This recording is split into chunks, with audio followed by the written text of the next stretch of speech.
आइए अब हम चर्चा करते हैं समास के एक अन्य भेद कर्मधारय समास के विषय में। जिस समास के दोनों पदों में विशेषण विशेष्य या उपमेय उपमान का संबंध होता है और उत्तर पद प्रधान होता है, उत्तर पद अर्थात दूसरा पद, उसे कर्मधारय समास कहते हैं। अब विशेषण विशेष्य और उपमेय उपमान क्या है, आइए देखते हैं। विशेषण से आप पूर्व परिचित हैं। विशेषण है संज्ञा या सर्वनाम की विशेषता बताने वाले शब्द। जो शब्द संज्ञा या सर्वनाम की विशेषता बताते हैं उन्हें विशेषण कहते हैं।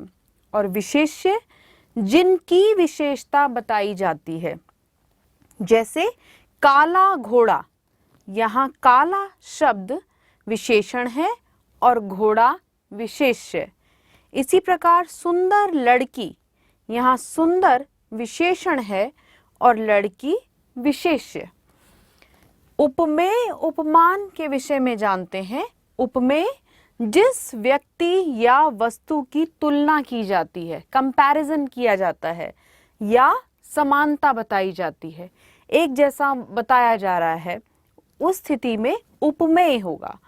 उपमान जिस व्यक्ति या वस्तु के साथ उपमेय की समानता या तुलना बताई जाती है।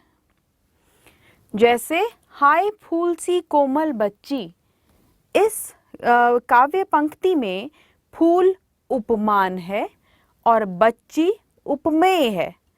मृग के समान लोचन, यहाँ मृग उपमान है और लोचन उपमेय है। विद्या रूपी धन, अर्थात विद्या के समान धन, यहाँ विद्या उपमान है और धन उपमेय है। इस प्रकार आपने देखा कि जिस समास में विशेषण विशेष्य या उपमेय उपमान का संबंध है वहां पर कर्मधारय समास होगा और इसमें उत्तर पद प्रधान होता है, यानी कि दूसरा पद प्रधान होता है। आइए देखते हैं इसके समस्त पद और विग्रह रूप को। भला मानस, समस्त पद है भला मानस और इसका विग्रह रूप होगा भला है जो मानस। इसका विग्रह करते समय कर्मधारय समास के समस्त पद का विग्रह करते समय है जो शब्दों का प्रयोग किया जाता है। है जो, है जो शब्दों का प्रयोग होगा जब हम कर्मधारय समास के समस्त पद का विग्रह करेंगे। भला मानस, भला है जो मानस। पुरुषोत्तम, पुरुषों में है जो उत्तम। सुपुत्र, अच्छा है जो पुत्र। दुरात्मा, बुरी है जो आत्मा या दुर है जो आत्मा। अधपका, आधा है जो पका। पीतांबर, पीत यानी पीला है जो अंबर। श्वेतांबर, श्वेत है जो अंबर, अंबर कपड़े के लिए प्रयुक्त हुआ है। काली मिर्च, काली है जो मिर्च। महात्मा, महान है जो आत्मा। महाजन, महान है जो जन। इस प्रकार आपने देखा कि समस्त पद का विग्रह करने पर है जो शब्दों का प्रयोग किया जा रहा है और इसी यदि विग्रह रूप दिया है और इसमें आपको समस्त पद का निर्माण करना है तो ये है जो का लोप हो जाएगा और पूर्व पद और उत्तर पद जुड़कर समस्त पद की प्रक्रिया द्वारा एक नया शब्द निर्माण कर देंगे।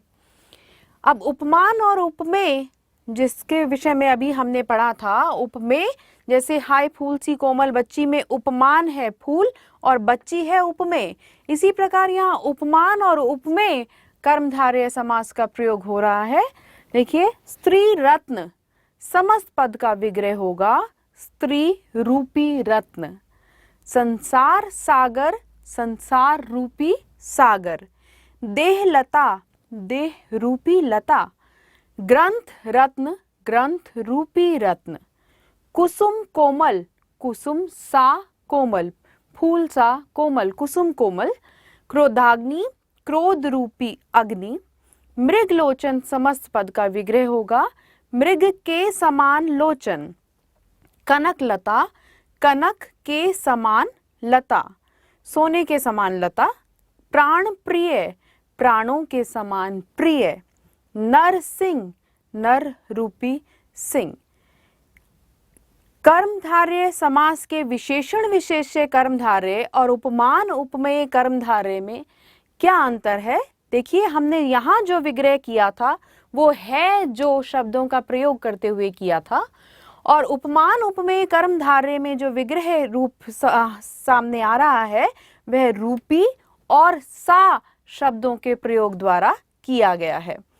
के समान रूपी या सा शब्दों का यहाँ पर प्रयोग होगा। इस प्रकार ये विग्रह रूप होगा और इसका समस्त पद बनाते समय इन शब्दों का लोप हो जाएगा।